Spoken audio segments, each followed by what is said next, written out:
Hello, I've done it 2 years again, but we've basically done everything yesterday, and obviously there's people here on Saturday, so I hate talking on the camera, so I'm just going to run through what the differences is from part 1, but basically there's not a lot.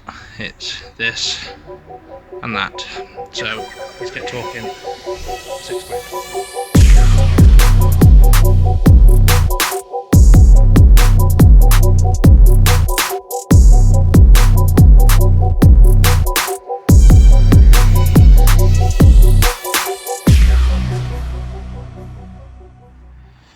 Okay, so you might remember from part 1, but basically this was flexing on these mounts here. Basically then making these stronger than this, which is obviously completely pointless. They were supposed to be about a 25mm, but my 25mm bender isn't bolted down, so I couldn't use it properly.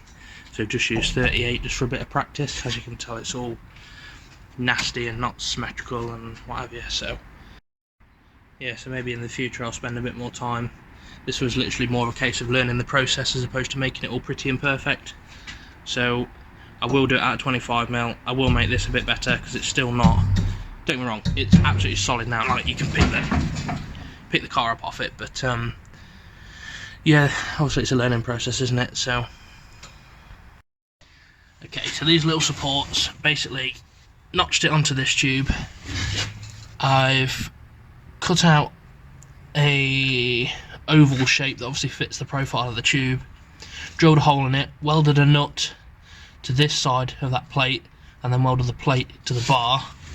So if you look around there, we've got a bolt that bolts it to this angle, which has then been sliced so far, and then obviously just welded to the strut tower.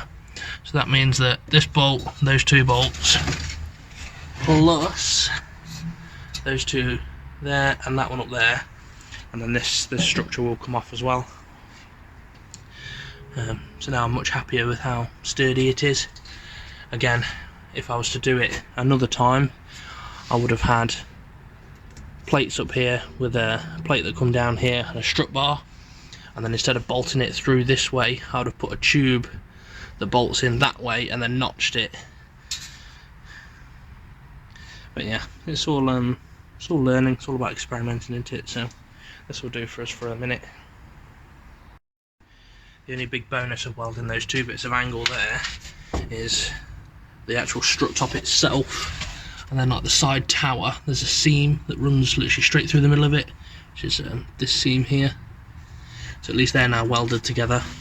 I'll get the reinforcement plates from Alan at Wizards of Lock, and then we're not running a true coilover on this one, but it does help to reinforce those little strut tops.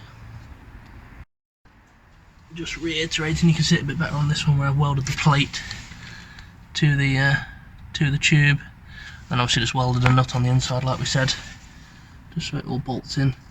The original plan was to bolt the angles to the strut tower, which is what that hole is. Should have welded it up really, but not that scared. But yeah, I did think that was a bit of a crap idea because then I've had to make spreader plates on the other side. So I just welded the angles to the towers and then bolted the tube to the angle.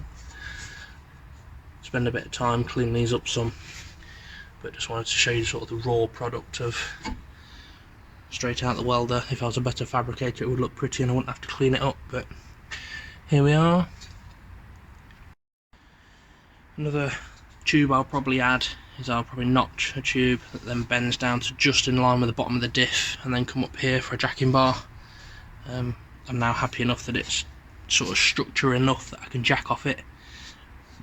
Excuse me, before, if you'd have jacked off this bar, it would have just bent and probably ripped the mounts out. So it's nice that we've triangulated it up to the strut towers, and you could even actually put a bar from here to over here as well if you wanted to, but I think that's getting a bit overkill. I've never ran a strut brace in the back of an E36, so should be alright as is.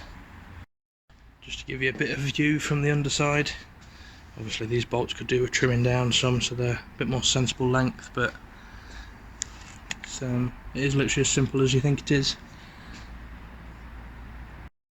Another thing I would do is, if I was doing it again, is I wouldn't put the mount for the main structure on the old chassis leg mount. I'd actually build the box section up here So rather than this having to come out at an angle, it will come out straight, which should then make making these wings a lot easier, because to do them properly you've got to do an offset bend, because you can see obviously this is not level with that, but this is level with this, so it's all got to be offset, and that's a bit more past my mental capacity at the minute, so it does look a bit crap, but it will definitely do for a first go. You can see there, look, all that mount's crooked and everything, but at the end of the day, if I'm building it to get crashed into, it doesn't really bother me that it's not super straight.